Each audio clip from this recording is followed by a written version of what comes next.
क्या हुआ जब 6 साल की बच्ची छुपके से निधि वन में घुस गई और फिर जो चमत्कार हुआ उसे देखकर आपके भी रोंगटे खड़े हो जाएंगे। नमस्कार दोस्तों, आप देख रहे हैं भक्ति शास्त्र यूट्यूब चैनल। अगर वीडियो पसंद आई हो तो वीडियो को लाइक, शेयर और चैनल को सब्सक्राइब करके बेल आइकन को प्रेस करना मत भूलिएगा। और एक बार सच्चे दिल से कमेंट बॉक्स में ज़रूर लिखिएगा, हर हर महादेव। निधि वन वह जगह है जो वृंदावन में स्थित है और कहते हैं कि आज भी रात्रि में भगवान श्री कृष्ण यहाँ पर रास लीला रचाते हैं। आज के समय में मथुरा वृंदावन जाना हर किसी का सपना है।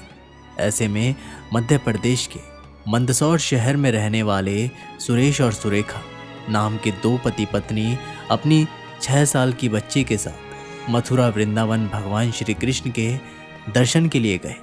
लेकिन सुरेश और सुरेखा को इस बात का अंदाज़ा नहीं था आज भगवान श्री कृष्ण उनके साथ बहुत बड़ी लीला रचने वाले हैं। जब वे मथुरा पहुँचे तो वहाँ श्री कृष्ण जन्मभूमि के उन्होंने बहुत अच्छी तरह से दर्शन किए।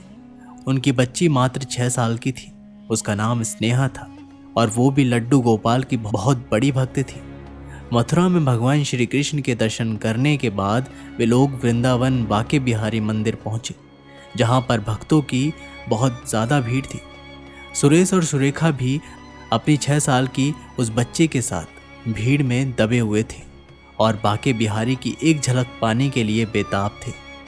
कुछ ही देर बाद बाके बिहारी जी के दर्शन दुर्लभ करके वे लोग धन्य धन्य हो गए।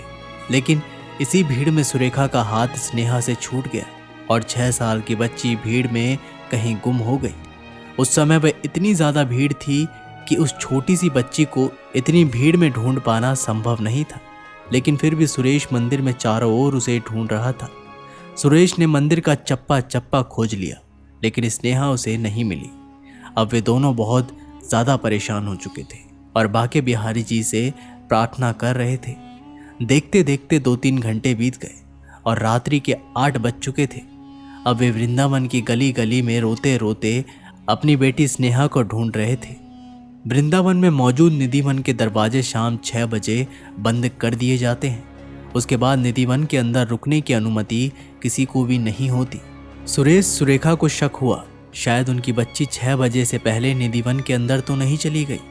लेकिन सुरक्षा कर्मियों का कहना था कि निधि वन के दरवाजे बंद करने से पहले हमने अंदर अच्छी तरह से देखा था, वहाँ पर कोई भी 6 साल की बच्ची नहीं थी। सुरेश और सुरेखा अब उम्मीद हार चुके थे, क्योंकि लाख ढूंढने के बावजूद भी उन्हें अपनी बच्ची स्नेहा नहीं मिल रही थी। देखते ही देखते जब रात्रि के 2 बजे तो निधि वन के आसपास ही अपनी बच्ची को ढूंढ रहे थे। लेकिन वहाँ एक बहुत बड़ा चमत्कार हुआ। अचानक से निधि वन के अंदर से बहुत तेज घुंघरुओं की आवाज़ आने लगी। ऐसा लग रहा था मानो रात्रि 2 बजे भगवान श्री कृष्ण गोपियों के साथ रास लीला रचा रहे थे। तभी सुरेश और सुरेखा ने देखा कि उनकी तरफ एक 20 साल का नौजवान लड़का 6 साल की बच्ची को लेकर आ रहा है और वह बच्ची कोई और नहीं बल्कि उनकी पुत्री स्नेहा थी। उसके हाथ में बांसुरी थी और एक हाथ में स्नेहा। उस 20 साल के लड़के ने सुरेश और सुरेखा से कहा कि ये छोटी बच्ची निधि वन की झाड़ियों में खो गई थी, मैं तुम्हें इसे सौंपने आया हूँ। और 8 घंटे के बाद उस बच्ची को पुनः पाकर सुरेश और सुरेखा बहुत ज़्यादा खुश थे। उनकी खुशी का ठिकाना नहीं था और जब पलट करके सुरेश ने उस व्यक्ति को शुक्रिया अदा करना चाहा तो वह व्यक्ति वहाँ से गायब हो चुका था।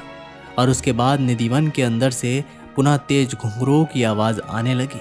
अब सुरेश और सुरेखा समझ चुके थे कि वो 20 साल का लड़का कोई और नहीं, साक्षात भगवान श्री कृष्ण थे, जो आज भी रात्रि को निधि वन के अंदर रास लीला रचाने आते हैं। दोस्तों, आप इस घटना के बारे में क्या विचार रखते हैं? आप निधि वन को लेकर क्या विचार रखते हैं? हमें नीचे कमेंट बॉक्स में अवश्य बताइएगा। मैं मिलता हूँ आप लोगों से एक नई वीडियो के साथ।